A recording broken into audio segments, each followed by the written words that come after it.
Hey everybody, welcome back to the Comic-Con podcast. This is season 2, episode 15. I'm back. I kind of haven't been around a lot lately. It feels like I haven't been here in a while, but of course, I got my boy Justin, aka Nemesis Prime, with me, and we have a special guest today as well. Newbie Comics, back again. Going on? Hi, people. What's going on? Yeah, Newbie's kind of the reigning champion right now for most times here on the podcast. What about Gabe? Gabe's got about 2 or 3, right? Well, yeah, exactly. So they're fighting it for who's top. I will be here next week then. That is what you're basically saying. It's like celebrity deathmatch, dude. Let's do claymation fight between Newbie Comics and Gabe Loves 90 Comics. You can't forget about Juan. We got our boy Juan here in New Jersey. He's been here on a couple times as well. So it's and he gets like a half credit too because his wife was on as well. Yeah, there you go. Oh, wow. Okay. All right. So he's representing. But man, it's good to be back. It's been a busy couple weeks with work and enjoying talking about comics. Jealous I missed out on WonderCon, and I still haven't seen Morbius. So I haven't listened to your guys' review yet. I might try to go do that tonight with the wife. But there you go.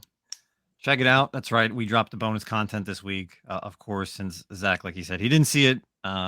Myself and Newbie did it over the week. We both saw the movie. I saw it while I was out in Anaheim with Tim from Lords of the Long Box. Of course, Newbie went to go see it with his significant other. We talked about it. We discussed it. So if you get a chance, check out the bonus content for Morbius review, and then maybe Zach will talk about it next week.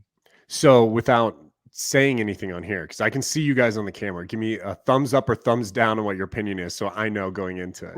Oh, what? Because you guys fucking suck, dude. That's not helpful at all. This is whack as fuck. Well, you got to go see it. You got to go see it. All right, we can't really go. It's not like this, and maybe a little bit this way, but it's not like that or that. Okay. Yeah. You know, I mean, I feel like I've heard so much about it. I haven't really hidden from any of like the spoilers or anything. You told me pretty much all the big end credits and all that stuff. So I do want to see it though. So I'm try to find some time. Just go in there with an open mind. That's all we tell. You know, that's what it is.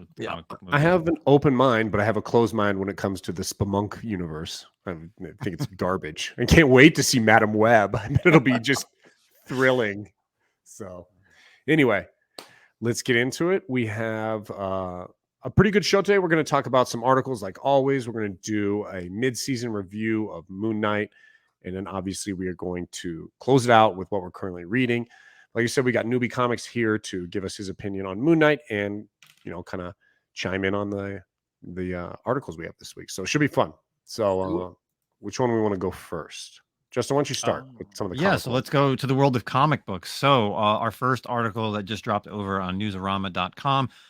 This one's coming out of the Batman. I talked about this book last week, the Batman Beyond the White Knight. So, of course, the White Knight universe is part of DC's Black Label. So this article, Red Hood Jason Todd gets his own brand new Robin as he comes to the Batman White Knight universe. So, of course, Sean Murphy has been both writing and doing the art on this series. This is the third continuation of the story with the Batman White Knight. Of course, we did have a spin-off with the Harley Quinn series, and we did have a one-shot with Mr. Freeze. But with this series, we are finally getting to see my man, Jason Todd Red Hood, be brought into it. And with that, he's finally having some storylines in here, which is going to be predominantly, as well as also throwing in a brand new Robin. So the new issue that's going to be coming out, it comes out on July 26th. It's called Batman the White Knight Presents the Red Hood #1.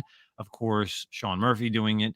He's talking about Jason Todd. He's like, people have been asking me for years about Jason Todd in the White Knight universe. And he said that we are trying to reinvent Jason into the Beyond timeline while also honoring what he made him so compelling to the readers in the first place. So not only, again, are we bringing in Jason Todd, but he's got this new Robin. So if you picked up the White Knight issue 1, you saw a little snippet. There's one little screenshot of both Robin, this girl, and also Red Hood himself. The girl in this article, they talk about her name is Gan. She's described as a local girl from East Backport who needs his help to save her neighborhood from a super criminal terrorizing its citizens. Now, this is not the first time we've seen a female Robin. We haven't seen it in quite a long time. Carrie Kelly, right? Was kind of like I guess the spoiler, right? Yes. So you literally took the words out of my mouth. So Carrie Kelly, of course, in The Dark Knight Returns. And then you also have Stephanie Brown, who was Spoiler, became Robin, now one of the Batgirls, and back and forth between Spoiler. So I'm really interested to see this. I've been keeping up with this series since the beginning. I love Murphy's art. I love his world that he's built, and I think especially with the DC Black Label, this is probably the #1 book in that not DC continuity. So I'm looking forward to it. Definitely get your pre-orders in. Like I said, it comes out at the end of July. Newbie, what do you think about this? I'm actually pretty excited. And here's why. Simply, from the article, he says, a lot of people have been asking him time and time again about it. So he is not like, hopefully he's not bringing it in, like a weak story or anything like that. Like he knows the expectation. And I kind of like that. I like the fact that he's almost putting the pressure on him. So I'm expecting the read to be good. The art, like I said, or like you said, that Batman that just came out 2 weeks ago now. I mean, that was pretty good. I like the art, everything about it. So I'm looking forward to it, man. If there's any ratios, I'm probably going to jump on it. You said July 26th. So yeah, I'm excited, man. But again, I don't know if people should be, the new Robin. I mean, it's almost like Daredevil where like somebody else wears the suit, like how many times has Elektra done it, right? So don't count it for that. Story, Jason Todd, it's going to be exciting, man. Zach, what about you? Yeah, I think you and I were talking about it offline before this. I read the first run, the second run, and I think it was the Harley Quinn presents, right? As well. Yeah, that was like the third run, 6-issue little mini. Yeah, I think that was kind of where I fell off, and not because for any reason other than I think I just started reading some other stuff and I just didn't come back to it. But the story was awesome. I loved the take, his whole universe with the dynamic between Batman, Bruce Wayne, and Joker and Harley Quinn and Jack Napier and all that was really cool. I mean, but it's tough, dude. Of course, you're always wondering, where's Red Hood? Where's Red Hood? But it's so epic, like Red Hood and Winter Soldier. Those are like two iconic, like, hey, we brought back sidekicks type things. Like, I mean, I remember back in the day, the three things that always used to talk about, three things that never happened in comics was Uncle Ben always stayed dead, Bucky always stayed dead, and Jason Todd always stayed dead. And then obviously two of those three fucking went by the wayside. So, but those are two of the most epic stories when it comes to like sidekicks coming back. So it's tough. It's a lot to live up to, but they're doing it what? Like I think I've read a 2-issue series. So that's cool. And I like the idea of him tutoring someone. I think we've talked about how I told you I was a big fan of Clown Hunter in the Batman series. We had it kind of alluded to maybe Red Hood taking Clown Hunter underneath his like wing, which I thought would have been awesome. And I really hope they still do that.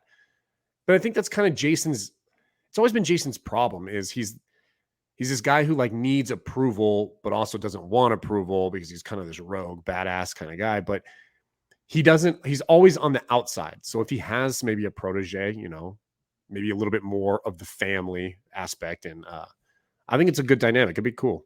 So yeah, something that Bruce really couldn't give him or that he didn't really see because of his short-lived time as Robin. So. And he always, he has his own opinions on how Bruce was. So maybe he can do it differently, and he's very judgmental, like, always talking shit on Bruce on the way he raised the Robins and whatnot. So it's kind of like, let's see you do it, So yeah, I think it's cool, gonna be an interesting storyline. Yeah.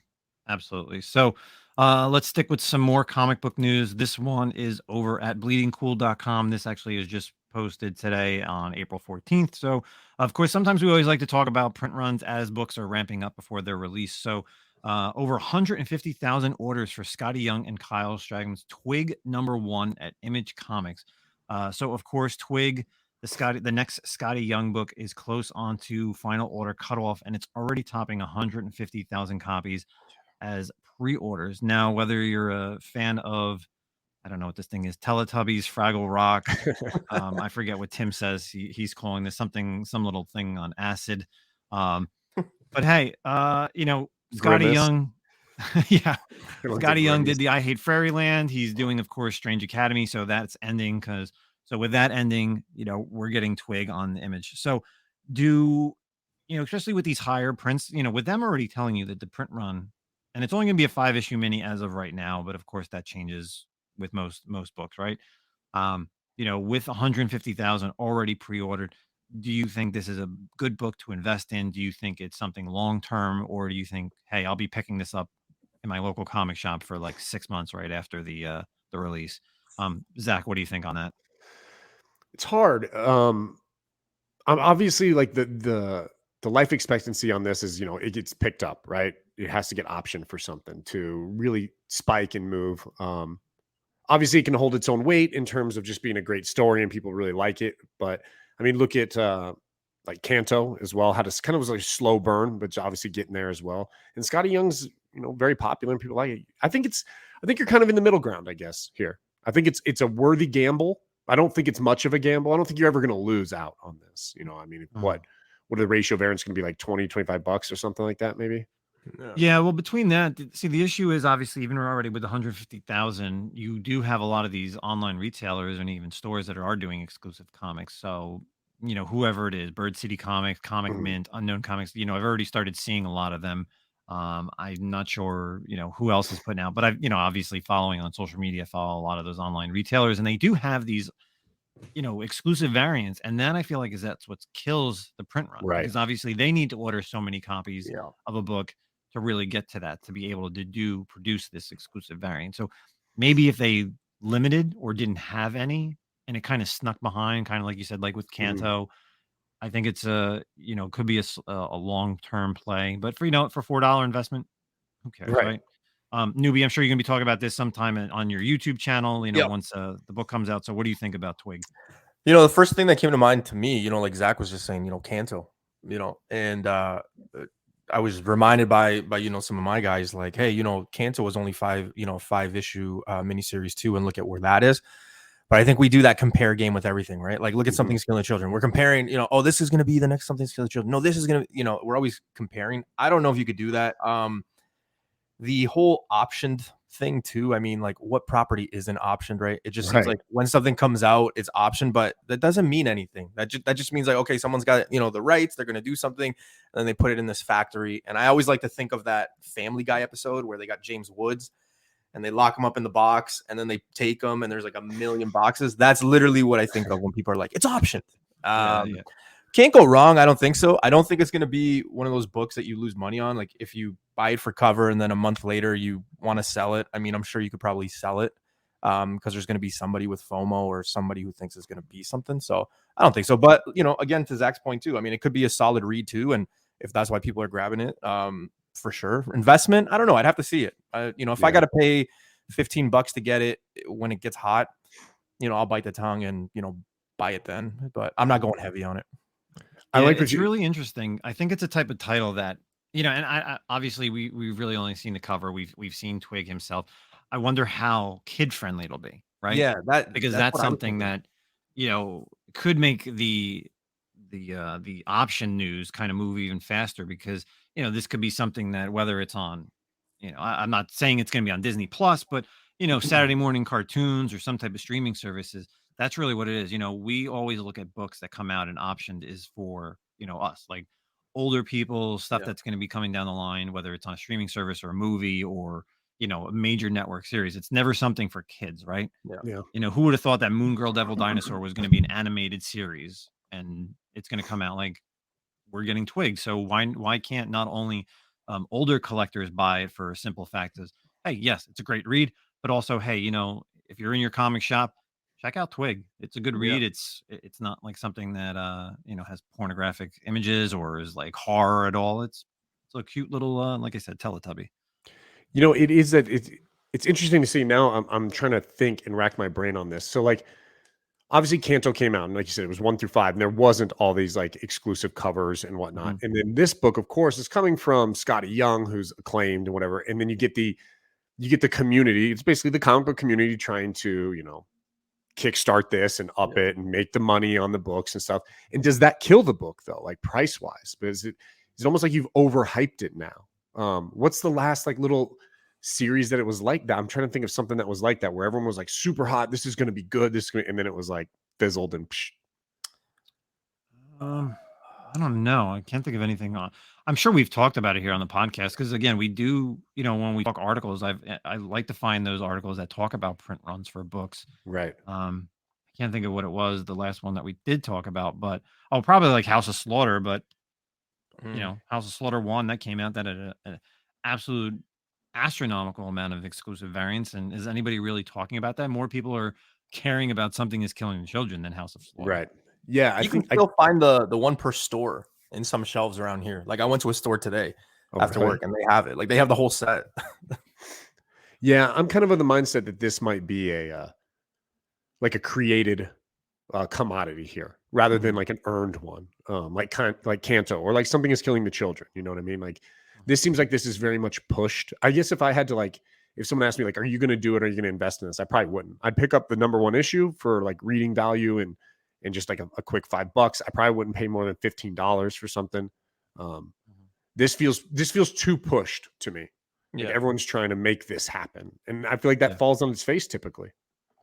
Yeah, it's definitely. I agree with you on that, especially when there's so much buzz around it and there's so many variants. Like, you know, remember when Stray Dogs came out last year? There was a few variants, but I don't think anybody knew about it until, you know, the first like 2 issues. Really, like that's when it's really started to blow up, and then all of a sudden it's just like, oh man, I want to go back and get all those like exclusive variants, like those horror variants. And that was something that, again, and I've said this before, being a variant guy, I would have loved to pick them up in the beginning, but I'm not into horror, so I didn't pick them up.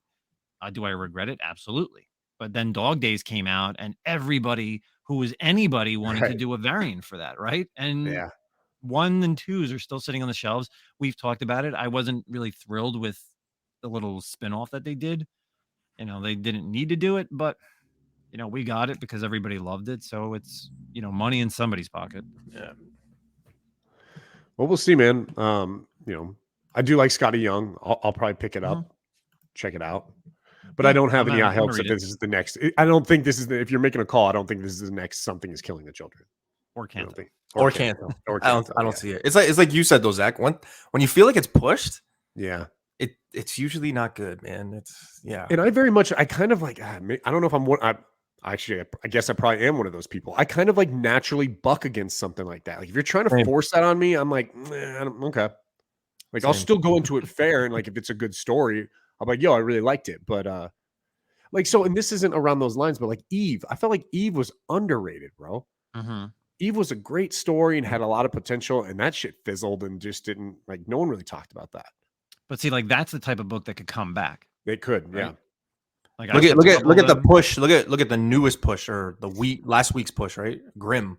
Like, people are like, this is Something Killing the Children. I feel like I say that once a month. Everyone's like, this is Something's Killing the Children. This is and it's like, oh, okay, let's settle down, please. Will there ever be another Something is Killing the Children? I wonder. I mean, it's groundbreaking in terms of just how much it snuck underneath the radar and just poof, you know. Because I don't think anybody was looking at Boom Studios as like a predominant publisher. Like it's always been the big 3. Yeah, well, not the big 3, but you know, it's always been Marvel and DC. And then people were always looking for the next Walking Dead, the next saga. So it was always Image books. Nobody was looking at like Boom Studios to be like to have this amazing storyline to come out.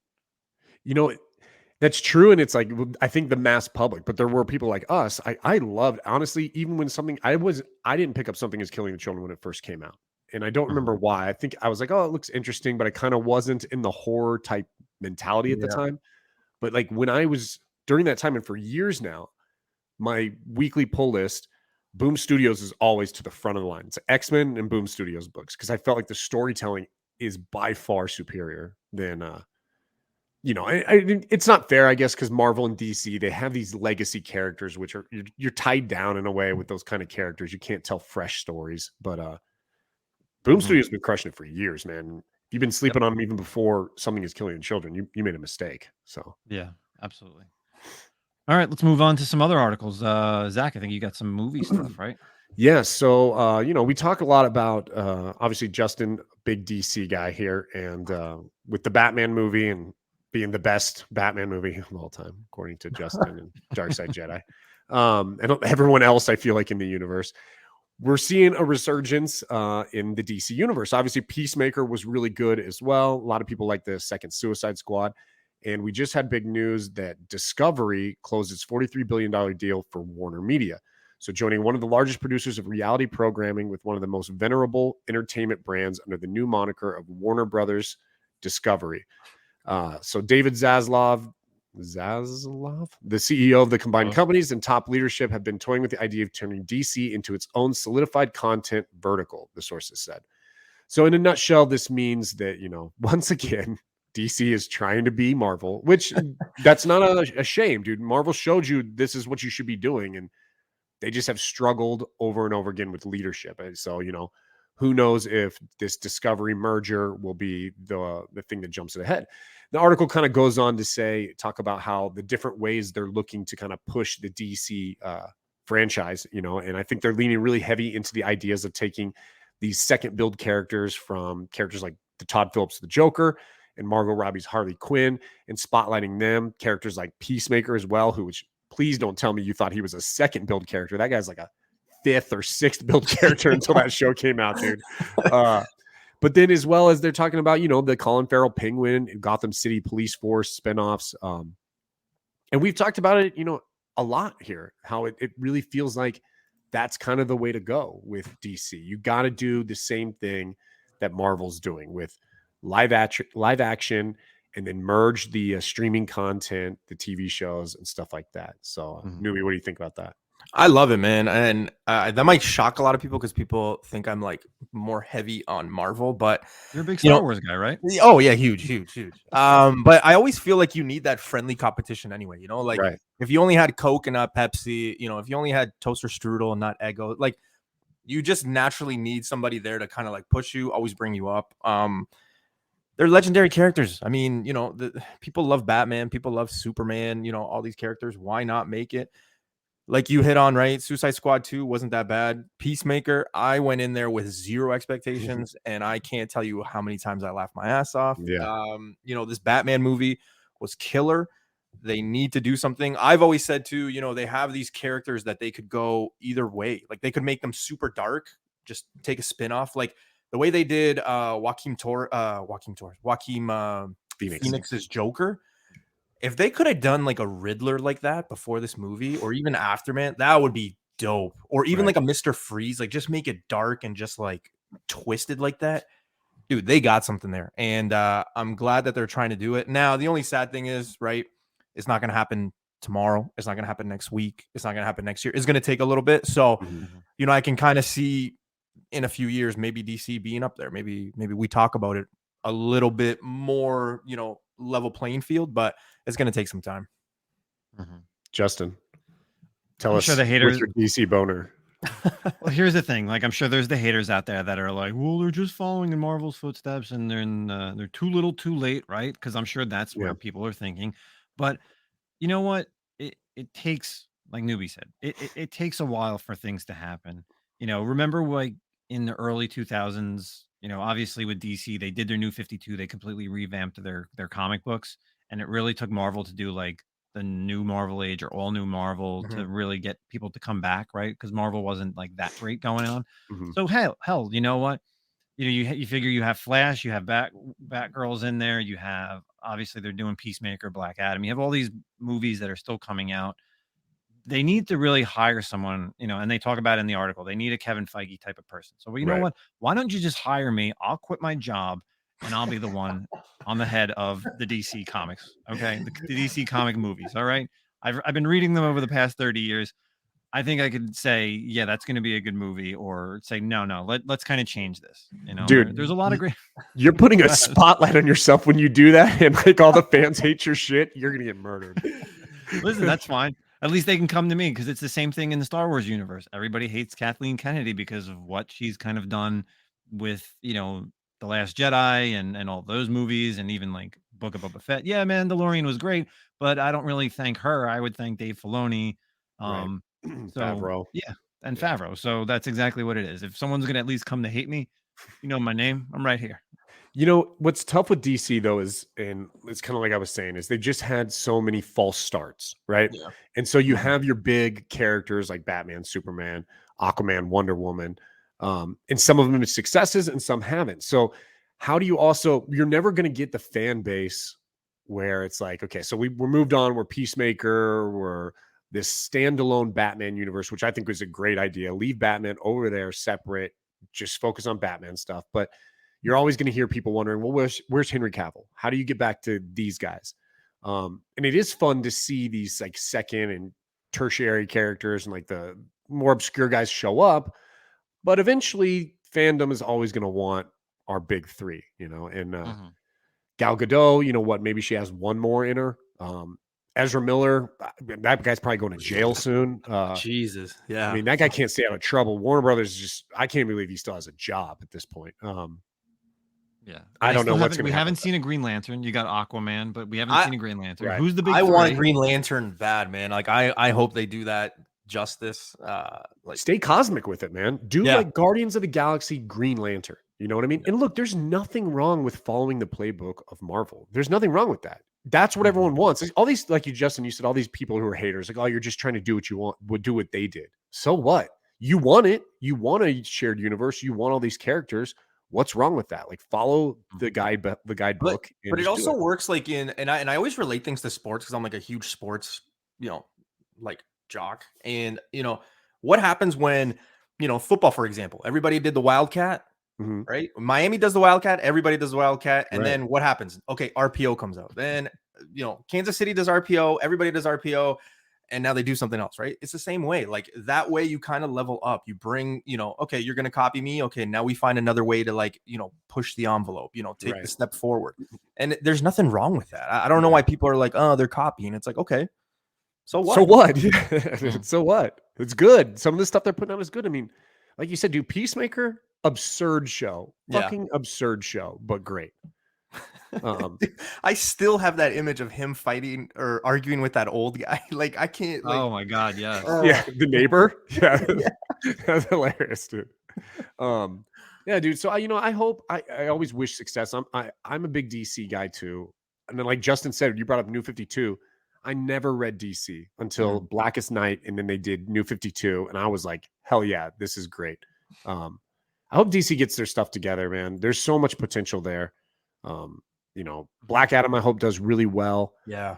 I can't wait for Shazam. That was like a sleeper move of that was their Guardians of the Galaxy, in my opinion. I think sleeper movie that was just so amazing. Because that's us. That's us. If that happened to us in grade whatever 10 or 11, and we got that, that's exactly how we would act. I would be on the, so exactly. Yeah, so we'll see what happens. But you know what? I know you said, Newbie, you said like it could be slow and stuff, and and it will be, but they've got a lot of base now. Like they've had some successes. Like keep going that way. No more Birds of Prey. God, that was like had to have been the most awful movie of all time. Stay away from that stuff. Stop pushing Harley Quinn so much, in my opinion. Like just let it come like organically, I feel like, and naturally. So we'll see. Yeah, like you said, there have been a lot of false starts, but now they're just going to go back to the drawing board and say, all right, here it is. Yes, we have the legacy characters. Yes, we can branch out to other characters because clearly that's what Marvel's done. They've brought C and D level heroes and villains to the forefront, and people have liked them. So, obviously we have Blue Beetle coming out next year. What's that movie? That could be a good movie for people that like Shazam, right? Yeah, like that's a good kids movie, a young teenager movie. So. In time, I think DC will do the right thing, or Warner Media, whatever it is now, and we'll see some promising stuff coming out. Hell yeah, man! Cool. So, moving on. Now we're going to talk about Marvel. We're going to move on to Moon Knight reviews. So, we've had 3 episodes. We're halfway through Moon Knight with Oscar Isaac, and I don't know, how do we want to start this? How do we want to do this? Do you want to do rock paper scissors? Why do I feel like you two have been like chatting? Like you already know what your opinions are. No. Justin told me don't message him about Moon Knight. Okay, that's what he's been saying for like 3 weeks. He's like, I don't want. I feel like I know what Justin's opinion is going to be about Moon Knight. So let's start with Justin. Let's start with Justin. This is why we have to bring on a third person, because if you already know. I Newbie talked about it this week on his YouTube live show, and I had to turn it off before that happened. So I don't know. I really don't know. I really don't know what he talked about this week, because obviously it was done on Sunday, so he didn't talk about Wednesday's episode. So we'll get into it for me then. We'll start off with me. So Moon Knight, I was really excited for it. I didn't know anything about Moon Knight at all. I hate it. I do. First 2 episodes, I absolutely hated it. And here's why. It reminded me of watching WandaVision, because by episode 2, I was fast forwarding most of the episode without a doubt. Really? I can't take Steven at all. Oscar Isaac, he may be a great actor. He may be, but he was just, I don't know. I don't want to I just don't want to make anybody feel bad, but I just can't. He's like a mentally challenged person who I just can't deal with when he's on screen. When he's Mark, it's awesome. With that being said, here it is. We'll do the flip side. First 2 episodes I couldn't stand. This week's episode 3, was amazing. I loved every minute of it. It had the Indiana Jones feel. It's got Mark running the show most of the time. Moon Knight fighting is pretty bad. Is great.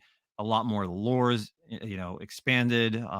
Even some stuff that possibly may be coming with the MCU with certain things. But what a difference between episodes 1 and 2 to episode 3, right? Without a doubt. So I am looking forward to the next 3 episodes. From what we've heard, the next episode has one of the best fight scenes in it. And then people have not seen episode 5 and 6 yet, so nobody really knows. Possibly cameos of some people. We shall see. But my initial first 2, watching it, like I said, I absolutely hated it. But it's kind of changing. But I feel like it shouldn't have been like that, and I knew nothing about Moon Knight. So let's see what happens after this next couple episodes. So Okay. who wants to go next? Newbie, let's see it. If people are gonna hate Justin, they're definitely gonna hate me. Okay, so I'll agree. Episode 3 was probably the best one. They could have probably done 1 and 2. When Steven is on screen, it's just like, oh, come on, man. You have a feeling, right? You have Yeah. like you get anxious and like oh my god feeling. Yeah, it's like, the Layla chick. I mean, how you doing? But no, even though episode 3 was good, I didn't really like the fight scene. Like he gets taken down by like just 4 or 5 normal dudes with those those wooden stick thing. Yeah. I don't know. It seemed like the chick and that other guy, the African-American guy, they had a fight scene. They were kind of like splitting the screen. He didn't really wear the suit that long, right? When you look at the whole grass, like it was 52 minutes, 56 minutes. He wore the suit maybe like 4 minutes. And, it is what it is. I don't want people hating me. This is not my character. I've said it multiple times where if you're a true Moon Knight fan, congratulations, you finally got him. But you also got to understand that he's not mainstream. Like he is not a top guy. I don't see if this is the direction they're going. And again, we're at the halfway point. I don't see how he can kind of fit into the big screen, movies. I just don't see it. But we'll see, man. I don't know. Episode 1 was terrible. I gave it a 3 out of 10. People wanted to put me on a cross. Second episode, I gave it a 5. This one, I'm giving a 6 just because I need to go above 500 or, people are just not going to listen to me. But I don't know. And where can they find you again? In a dumpster, probably here soon. Bodied. It's got, I don't know. It's got question marks. It's really slow for me. Episode 3 kind of jumped off. He was fighting. The fact that like there's that third personality that we don't know who it is, but that third personality is in this one. Easter eggs, I'm not really finding any cameos. I mean, it might take like a cameo or a character reveal in the last 2 episodes to kind of maybe push this up a little bit more to get more hype. But like for right now, those people that are out there saying this is the greatest Marvel show ever, I'm not on that train. Like the train has left the station. I'm still waiting there, man. I'm like, no, take the next train because it's not. And I think we fall for that trap every time there is a show. It's like, oh, this is the greatest one. Like I remember people bashing Hawkeye, and it was like, oh, it's just Hawkeye. People jumped on it. This is the greatest show. Now it's Moon Knight. What are they going to say about Miss Marvel? Because everybody's trashing that one. What are we going to say? That's the greatest show too. So we'll see. But I don't know. I'm still going to watch it. I'm not fast forwarding like Justin, but. As of right now, like if somebody was like, hey man, where would you rate this? I'd probably rate it like probably the least favorite so far. But again, I'm not a Moon Knight fan either, right? I did like Justin. I don't know anything about Moon Knight pre this comic, like this show. So yeah. Okay, so I'll follow with some positivity. Yeah, there we go.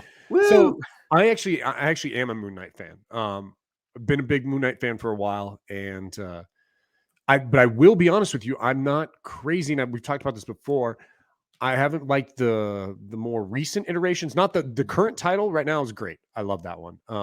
The Bendis stuff, I did not really like. The Mr. Knight stuff, I'm not really into. So like this whole Oh, we didn't even get into that. I didn't even talk Oh about yeah, that. dude. Yeah. so the whole split personality thing, it's not really my bag for Moon Knight, but like I get it. Okay, we want to do something different. We don't want him to just be the Marvel's Batman type character. So like I'm okay with that. I agree with you guys. The first couple episodes were slow. The Steven stuff, it very much is like, okay, come on, let's do something, let's get somewhere. My biggest complaint is, like you said, Newbie, is the suit time. The suit time is like shit, man. Like, show me Moon Knight. Like, I was watching the third episode just about an hour ago with my wife, and I was like, God damn, man, like this is awesome, but I want to see more Moon Knight.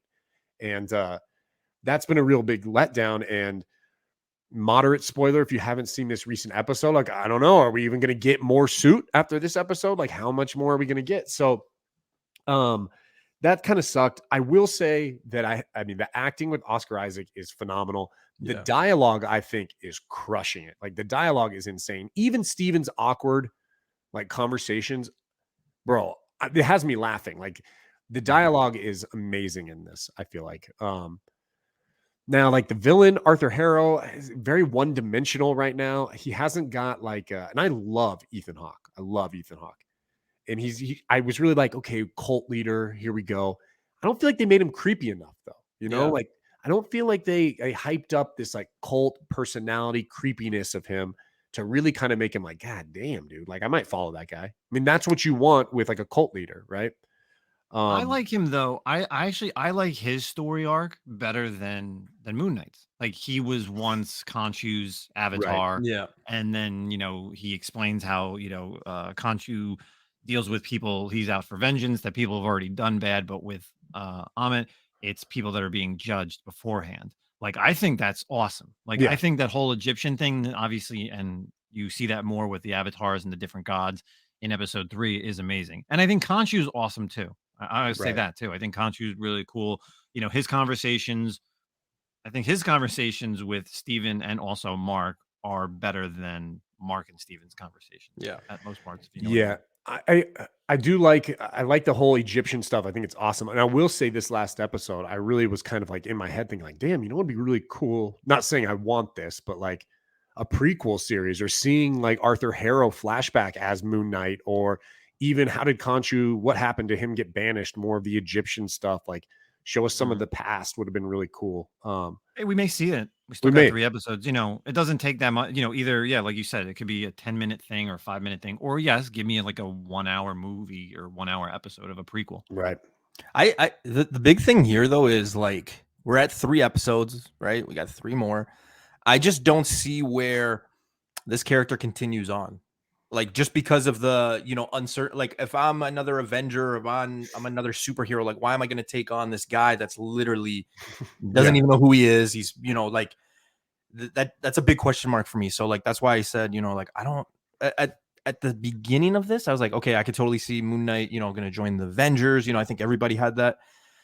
He's going to be in movies. And now I'm just like, I don't know where this guy connects. Like, I can't see him with like a Black Knight and a Blade. Like, Blade would just kill him.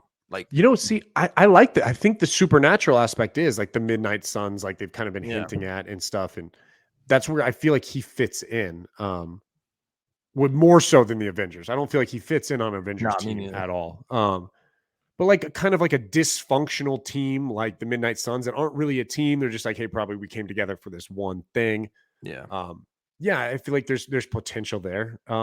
What's your biggest, like, okay, who do you think we show up? Like, what's the big reveal? Do you think, like, come the end of it? Like, do you think it's a character, or do you think it's, the things that are missing in like Moon Knight lore are so they talked about, like you said, the third personality. So there's one personality that hasn't showed up. That's Jake Lockley, which was, like I said, not necessarily initial Moon Knight, wasn't always personalities. They were kind of like aliases he used. So I don't know if Jake Lockley's this mysterious one. We obviously got Frenchie on like the phone showed up, which, I mean, that's kind of like a shout out. We don't really need that dude, but Bushman, his main enemy, is like not showing up. And I wondered, they hinted about something about like possibly hinting that he killed her father, right? Did you guys get that I too? did, yes. And they were talking like that. And I was like, oh, are they trying to say he killed her father? And I'm wondering, like, is her father going to be Bushman? or like will he show up? That's kind of the big question mark, I feel like, with this that's missing. Now, like the cameo in terms of Avengers and stuff, what is it? We've been hearing what Hulk, right? It's kind of the I talk think with he's Bruce cameo Banner. to be in everything though. Everybody's like, oh yeah, it's Hulk. Remember Winter Soldier? Oh, Red Hulk. I don't really know why you would put Hulk in a Moon Knight. I don't see it. I think get it. it's another Blade or Black Knight. Yeah. I think Black Knight. I think it should makes be. more sense. Yeah. Well, But yeah, you know Black about Knight. the so of course, you know, for people who actually care, you know, there's the QR codes that are in all these episodes, right? Right. So in episode 2, there's the QR code that's in the museum, which is Werewolf by Night 32, 33, right? if I'm not mistaken. The first one is Werewolf by Night 32 and then 33. But there's also a glass reflection. And if you scan that one, you actually get Tomb of Dracula number 10. Did you see the one in this episode? No, I pick did it not, up. because obviously it just came out. Yeah. No, but I mean, Yesterday you night. didn't pick it up in the episode at No, all? I didn't even see actually, it. I I may didn't have either. fast forwarded at that point. I think I only saw the only one I picked up was the one on the Storage locker? unit. Yeah. Yeah. That was the only one. That was the clear one. yeah. Mhm.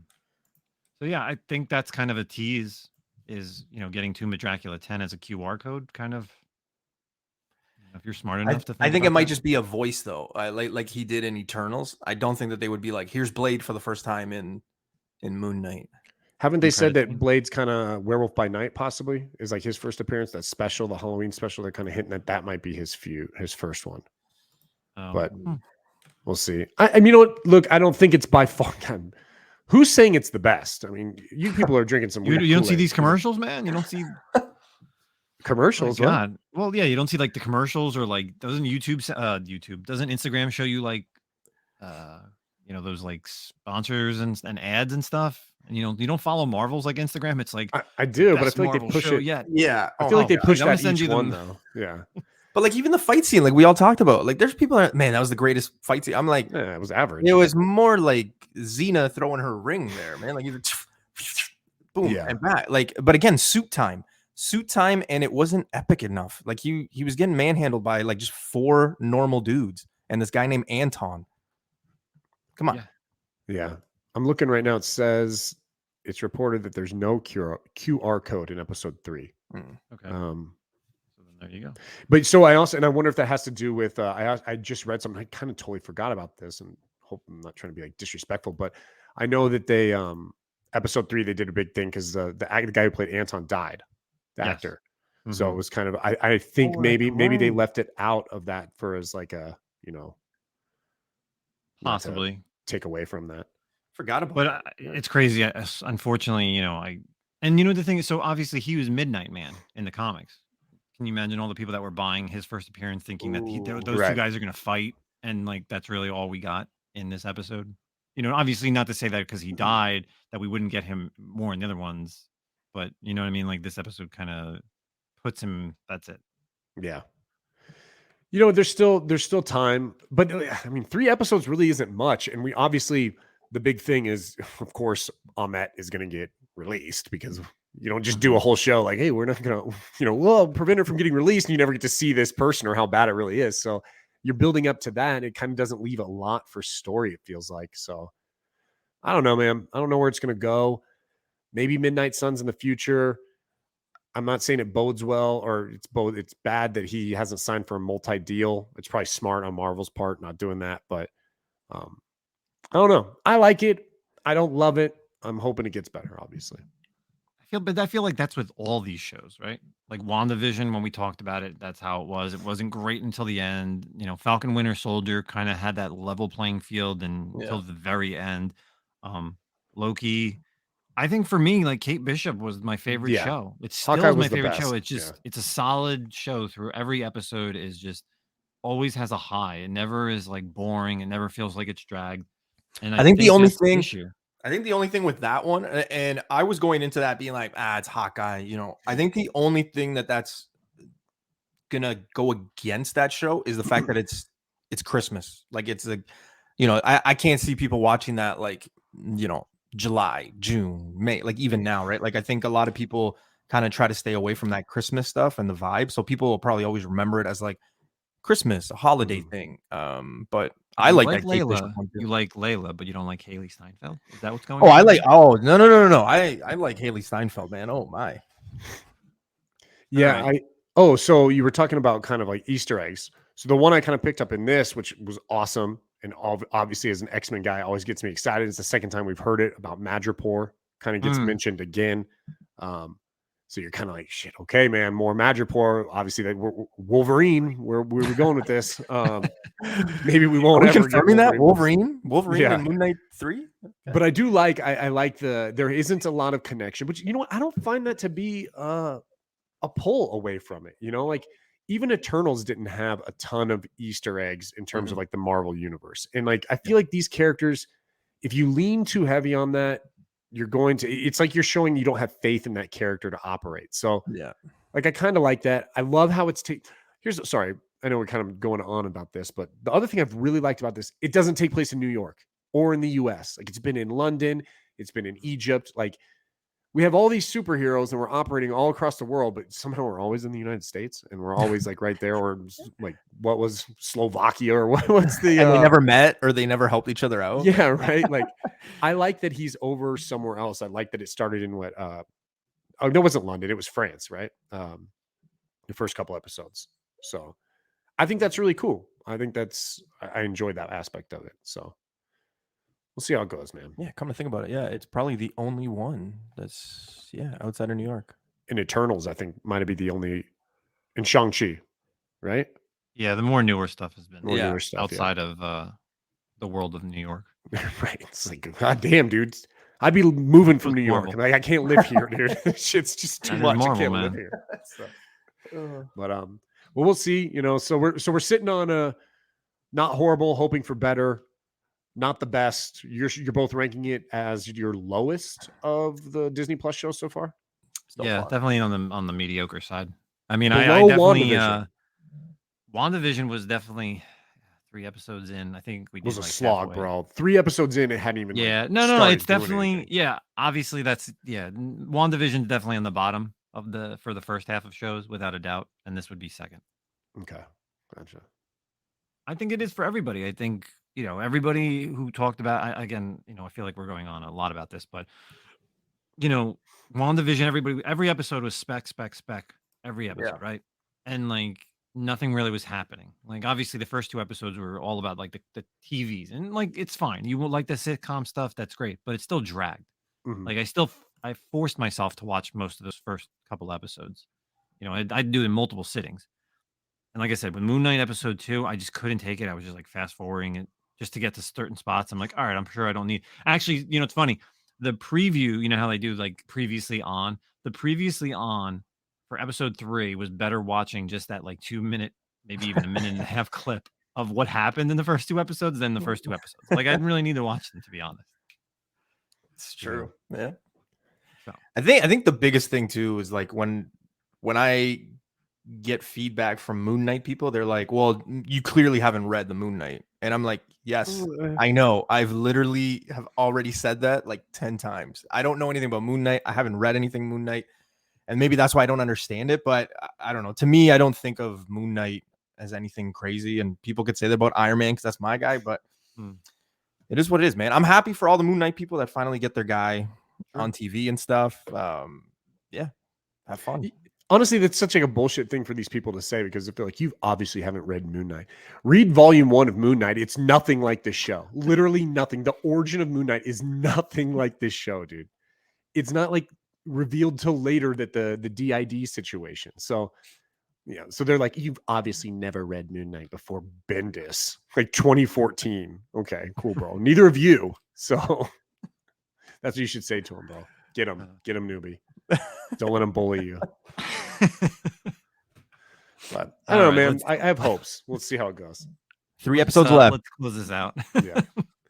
So that's our Moon Knight mid-season review. And like always, we're going to end with what we're currently reading, whether it's old or new or some hot books or weekly stuff that we really, really enjoyed. So let's start with newbie. Let's start with you.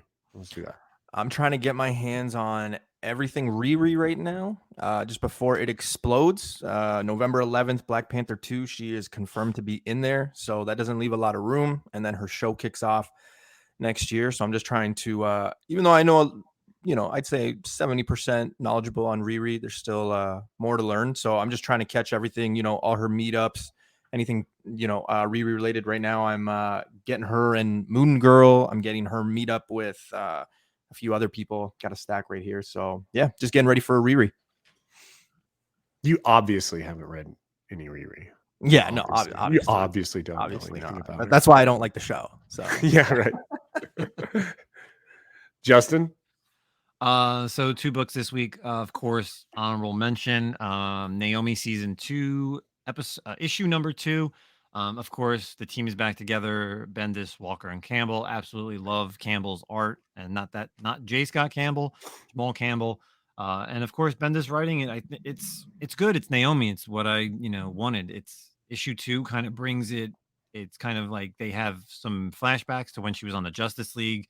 And then, of course, it's kind of brought forward with what's going on. And you're finding out some information here in this second issue that she's trying to get back to her home planet. And some people are trying to stop her. But for the most part, I really liked issue 2. A lot of action, a lot of great character design with Campbell's art. And Bendis is just writing her little baby. So that's my honorable mention. And then for my pick of the week is Batgirl's number 5. I've talked about this when the first issue came out. I'm really liking the Batgirl stuff. I mean, Becky Cloonan was at WonderCon. I briefly got to speak to her about this series. I could not speak highly, about this without a doubt. It's big Batgirls fan, of course, DC, Bat Family. You got Spoiler, you got Cassandra. Issue 5 is, continuing this thing where the Magistrate is still kind of there. So something that's kind of stuck around from future state. But, Batgirls is really awesome. I mean, I like the art style by George Corona, and it does leave a lasting impression towards the end. Of course, I will tell you that Batgirl Barbara Gordon, she puts on the costume again. So cool to see all 3 Batgirls in this issue. And then there is a kind of a villain at the end of this issue, which kind of is an old villain, I'll say, and also a Batman Beyond villain. So we got actually someone who's part in the current universe of the DC lore. So that's my pick of the week. So I haven't finished this week's books. So I'm going to kind of go a little older, and then something I've kind of been reading, I've been trying to power through is, and I know Justin's kind of there with me, and I was going to ask you earlier where you're at. I'm finishing the High Republic novels. So I just finished Fallen Star, and I just got to read the last one, the Midnight Horizons or something like that. Yeah. It's supposed to be coming the next day. And so what I've been doing though with that is I've been kind of doing I found like a reading order, like in order with the comics. So I'll read the book, and then it's like, 3 issues of High Republic, which is definitely kind of fleshed it out more. I don't like, even more so, I don't feel like this was a good strategy with the comics in the High Republic. Very much like, I'm going to go spoiler alert. The High Republic's kind of done here, but like, at least for now, this like phase, like Stellan Gios, you see him die in this book, and then they kind of talk about, and he's such a big deal, is like in the novels, he's the primary Jedi, he's like the face of the Jedi. And then you don't get shit for him in the comics really. And then it's kind of like talked about, and like there's something that happens with Buryaga. And if you're not reading all of them, you're not getting the whole story. Of course. And we spoke about that before. Yeah. I don't think it was a good idea. Like, because I don't think there's going to be those people who are going to do that, to be honest. So I don't know about that strategy in terms of, and they're all like intertwined too. So like as it's going on, as you're reading Falling Star, it's the same. It's like issues 12 through 15, I believe, at the same time as High Republic. So you're getting like the 2 halves of Starlight Beacon, like what's going on in them. So it's cool. I like it because I'm reading both, but I don't know about that idea. Yeah. Newbie, what do you think about the High Republic? Oh man, yeah. Sorry, I just had to throw that in there again. I know you're yeah, love it. Actually, my next CGC submission is pretty heavy with Star Wars High Republic. So, and that's kudos to money. Yeah, to Justin. So my pick of the week though is an old, kind of a week-old book now. I think at this point, we had issue 6 of Devil's Reign came out. That little mini series finishing with Chip Zdarsky. It was really cool. I don't want to spoil it. I know it is a couple weeks old, but there was something kind of moderately shocking that happens in that. I love the way they tied it together. I love the way it played off of Chip's run in Daredevil, and kind of like was the climax of his whole first run. And it's also like a midway point. Now we're going to see, Daredevil and Elektra as Daredevil, and they're hinting on what their mission is going to be moving forward. And I don't know if I just wasn't paying attention, but I saw this in one of the issues today. There's actually like a Devil's Reign Omega one-shot issue. I didn't know, like an epilogue type coming out here in I think next couple of weeks, which should be kind of cool. But I liked it. I thought it was a cool little mini series with even the tie-ins were good. The shitty ones were the Superior Four. I don't reread those, Justin. Yeah, that was They were terrible. fucking hard to read, man. The Villains for Hire was decent, and then the one shots were okay. But that Superior Four, God, that was garbage. I agree. But as a whole, the Devil's Reign storyline was really good, and I'm excited for. We talk shit on that. The new #1 Daredevil that's coming out again. So It's fine. Hey, Yeah. it's fine. We talk about #1s all the time. But yeah, so that's my pick of the week, Daredevil. Awesome. Or Devil's Reign 6. So I think that's all we've got today. We're going to wrap up here at 55 minutes.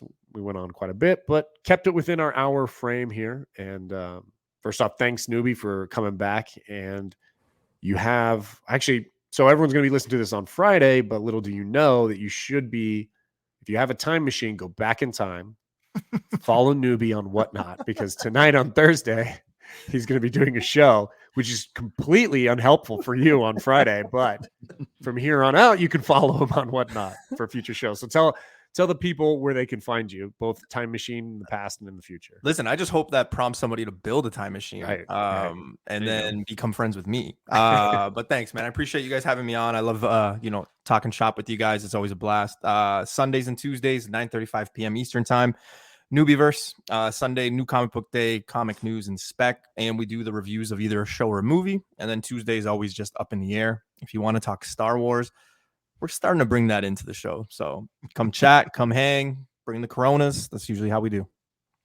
And then Whatnot. What about your Whatnot? Oh, Whatnot, yeah, which is not going to help anybody tomorrow. Whatnot, Newbie Comics. I'm going weekly. And big shout out to Justin, man, because he basically wrote the Newbie for Whatnot book that I've been following. So yeah, man, Whatnot, it's up there, 200 followers so far. So yeah, Nice. Yeah, there you go. Let's get some more people to follow Newbie Comics on Whatnot. Is it just Newbie or is it like underscore or what? What is it? it's Make sure, 'cause I Newbie know- underscore comics. Now you Okay. think about it. Let me just double check here. Yeah, Newbie underscore comics. Thanks, Zach. Yeah. Because sometimes it can be kind of tricky searching for users on. It is. It's very tricky. Yeah. But So cool. Well, Justin, any final words? Yeah, of course, Newbie. Thanks so much for jumping in here. Always a pleasure having a third person in here for, obviously Zach and I already know what we're going to be talking about, but it's good to have a third person. You're obviously always welcome back here on the podcast. For myself, I have, of course, it's the holiday weekend. Happy Easter if anybody celebrates Easter. Mhm. I have 2 Whatnot sales, Friday night and Saturday night, all Star Wars stuff, Raw stuff tonight if you're listening early enough, and if you're catching it on Saturday, Slabs, Star Wars stuff. So bring those Republic Slab. credits. That's all I got. Damn, dude, that's kind of confusing. What if they Republic credits? What if they don't have those? Republic credits? They don't have Republic credits? Then No, Imperial Dactyria, yeah. It's like a Bitcoin. You take Bit. NFT. Yeah. Okay, everyone. Well, that's it. Season 2, episode 15. Thanks for hanging out, and we will catch you next week. Also, make sure you check out Newbie and Justin's review of Morbius. I will try to be checking that out as soon as I finish watching Morbius once I get around to it. And then, but yeah, check it out. A little bonus content on that, and we'll catch you guys next week. Peace.